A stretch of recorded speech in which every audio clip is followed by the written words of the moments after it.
Fraud can be described as many things. Typically, fraud is intended deception to result in financial or personal gain. In real estate, fraud can occur at many points during a transaction. As a buyer, seller, or agent, it's essential to understand fraud and how to avoid it. So what is fraud? Well, fraud is an act of intentionally deceiving another party for financial or personal gain.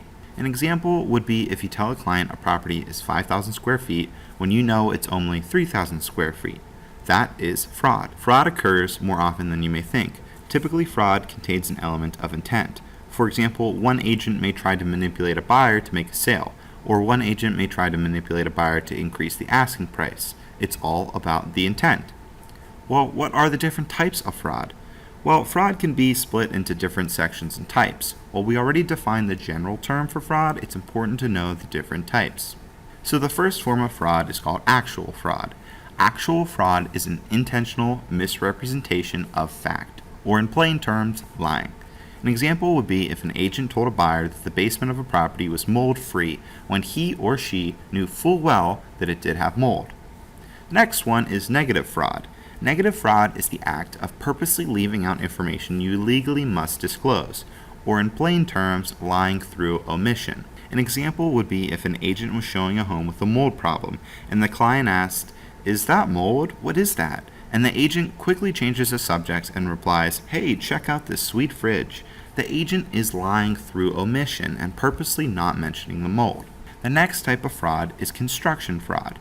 Construction fraud is best described as ignorance, or lying without knowing you are lying. An example would be if an agent was showing a home with a rat infestation in the basement, and the client asked, "Are there any pest problems?" And the agent replied, "No, it's fine," while in fact the basement had a pest issue, but the agent authentically thought it did not. So how do you determine if something is fraudulent? Well, it all comes down to intent. With both actual and negative fraud, there's clear intent involved. Someone is lying to gain something, and it is not okay. Construction fraud is a little more complicated, as someone can claim they were not aware of a fact, and that may be the honest truth. If you feel like you are a victim of fraud, it may be in your best interest to contact a lawyer or law professional. So let's talk about legal action. It's important to note just because there may not be intent, it doesn't mean legal action can't be taken. In fact, if something like construction fraud occurs, it typically comes down to negligence. Negligence is the omission to perform a required action, or in plain terms, laziness.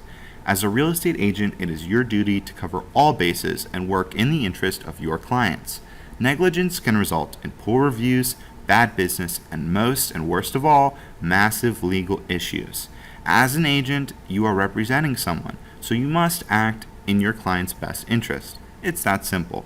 If a real estate agent is caught committing fraud, depending on the state, agents can lose their license, pay a fine, and possibly even go to jail. If fraud occurs, legally the contract may be voided, and other actions can even take place. Each state does have different rules, but usually, any cases of actual and negative fraud can result in legal recourse. Hello, this is Zach from realestatelicensewizard.com. If you like this video, please give us a thumbs up. For more, go ahead and hit that subscribe button, and while you're at it, leave us a comment down below on a topic you may want to see us cover next time. Thank you so much for watching. As always, make today magical.